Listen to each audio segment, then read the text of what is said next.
한 노동자가 자동차 공장에서 오랫동안 일을 하다가 급성 골수성 백혈병에 걸려 2년 넘게 투병 끝에 사망했다. 유족들은 회사를 상대로 손해배상 소송을 내면서 단협에 보장돼 있는 가족 우선 채용을 요구했다. 그러나 1심 재판부는 손해배상금만 인정했다. 그러자 노동부는 산재 사망자 가족 우선 채용 단협을 시정 지도하겠다는 방침을 발표했다.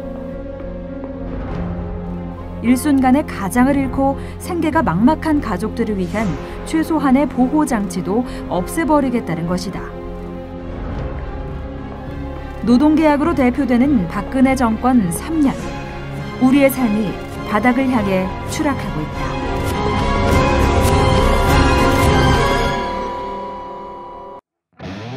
파견법은 재취업이 어려운 중장년에게 일자리 기회를 확대하기 위한 말하자면 중장년 일자리법이며 박근혜 정권은 파견제 확대를 집요하게 추진하고 있다. 파견제가 없으면 기업이 살아남을 수가 없고 일자리도 생기지 않는다는 것이다. 실제로 파견은 지금 대한민국에서 가장 흔한 일자리다. 그러나 그 일자리에서 노동자들이 겪는 일은 무시무시하다.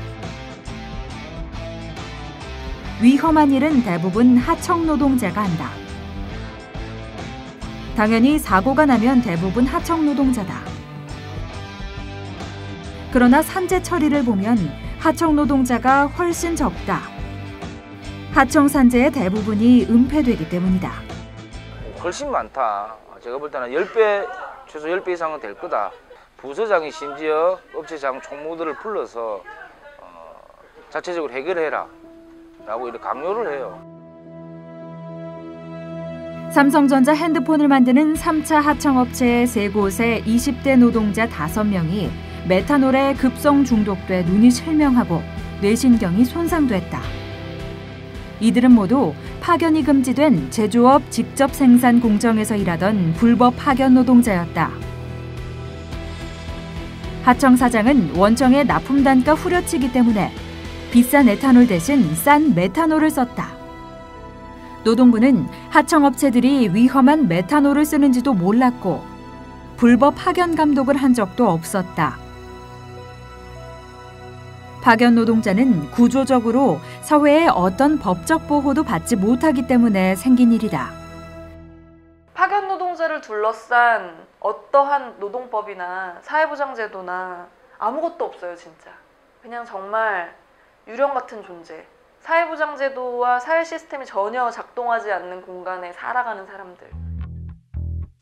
IBK투자증권이 금융권 최초로 성과가 낮은 직원을 해고할 수 있는 일반 해고를 올해부터 시행한다고 밝혔습니다. 노동계약에서 가장 큰 쟁점인 저성과자 해고제. 이미 10년 전부터 저성과자 해고제가 실시되고 있는 사업장이 있다. 국내 유수의 통신대기업 KT. KT는 심리상담기관을 정해놓고 전 직원을 대상으로 심리검사를 시행하고 있다. 직원들의 자살 문제가 심각한 지경이기 때문이다. KT는 민영화 이후 경영 효율화를 이유로 계속적인 구조조정을 했다. 대표적인 구조조정 수단이 저성과자 해고제였다. 전체 올라가는 그런 업무를 하게 됐는데 명예퇴직을 거부하면 당사자가 절대로 해낼 수 없는 업무에 배치해 저성과자로 만들어 괴롭혔다. 1000명도 넘는 사람이 이런 일을 당했다. 2014년에 명예퇴직을 거부한 노동자들은 현재 CFT라는 신설 조직에 배치돼 있다. 이들을 대상으로 한 정신건강 실태 조사를 보면 거의 모든 부분에서 일반인보다 2배 이상 높다. 저도 같이 근무했던 분 중에 4분 자살했어요. 그런 저성과자들을 괴롭히는 것이 제도화된 지 채 10년이 되지 않아갖고 아주 그냥 집단적인 우울 상태, 그리고 많은 분들이 자살하고 이런 일이 벌어진 거거든요. 결코 저성과자의 문제는 몇몇 사람의 문제가 아니다. 전체 노동자의 문제다.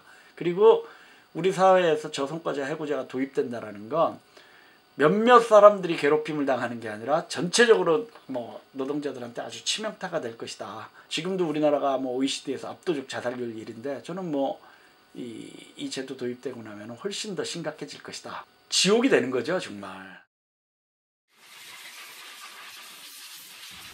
우리나라의 철도 지하철은 비용 절감을 이유로 계속해서 많은 업무를 외주화해왔다. 그 후 원청과 하청 사이에 소통이 제대로 이루어지지 않으면서 철도 지하철 하청 노동자들의 사망 사고가 빈번하게 일어나고 있다. 하청 노동자들이 작업을 하고 있는 것을 전혀 모르고 있다가 사고가 나는 경우가 많다. 이런 문제를 해결하기 위해 원청과 하청 노동자들이 긴밀하게 소통하면 어떨까? 어이없게도 그렇게 하면 불법이다.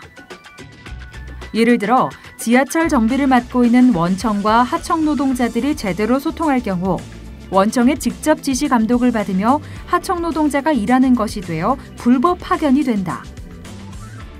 정규직 업무에서 그 불량된 부분을 우리가 확인을 해도 알려줄 수가 없어요. 예를 그 반대로 정규직도 우리가 하는 업무에 대해서 불량이 있어도 작업 지시를 할 수 없는 게 법으로 돼 있기 때문에 지금 뭐 작업 자체가 100% 이룰 수 없는 게 당연한 거니까 언제 전동차가 쓸지 언제 전동차로 인명피해가 날지 모르는 상황인 거죠. KTX 여승무원의 경우도 불법 파견을 피하기 위해 승객 안전 업무를 할 수 없도록 되어 있다.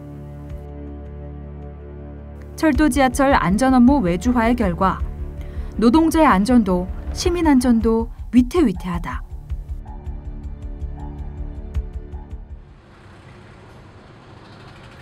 (2015년 3월) 광주에서 우리나라 최대 전구 생산 업체가 형광등 생산 라인 철거 공사를 했다.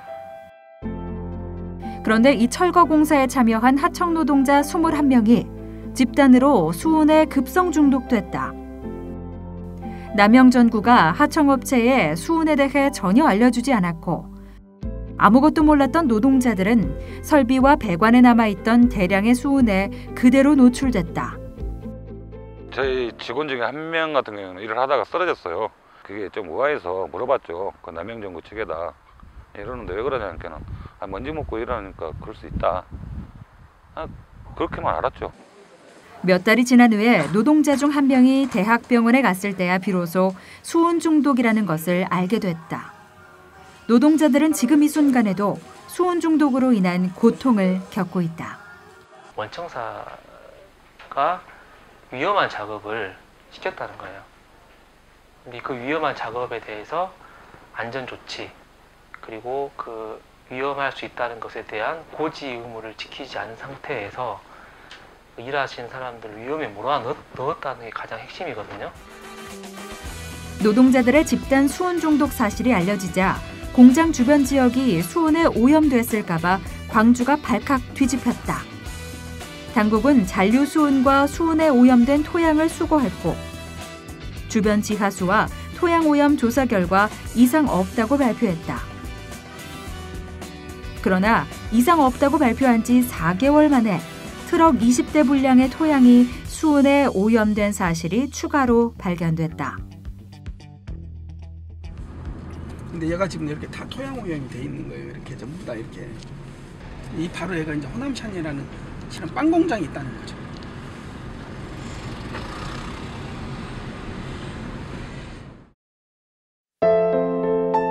대구 지하철 2호선에서 불이나 시민들이 험한 연기로 가득 찼습니다. 2명이 숨졌습니다. 불이 무너져 내렸습니다. 사망자 수만 502명으로 보이지 않는 어둠 속에서 대구 지하철 삼풍백화점 붕괴 사고.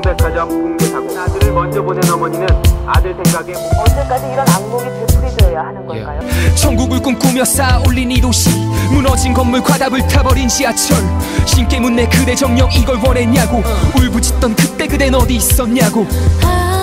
노동자의 목숨을 낼름낼름 집어삼키는 괴물, 자본의 탐욕. 박근혜 정권은 지금 이윤에만 눈이 벌게진 이 괴물을 미쳐 날뛰게 하고 있다. 같은 실수가 되풀이 되지 않게 같은 아픔이 일단 모두 물에 빠뜨려 놓고 꼭 살려내야만 할 규제만 살려두도록. 되지 않게 같은 아픔이 다시 오지 않게 같은 슬픔을 또다시 겪지 않게 Rest in peace 편안히 잠들길 같은 실수가 되풀이 되지 않게 같은 아픔이 다시 오지 않게 같은 슬픔을 또다시 겪지 않게 Rest in peace 편안히 잠들길 같은 실수가 되풀이 되지 않게 같은 아픔이 다시 오지 않게 같은 슬픔을 또다시 겪지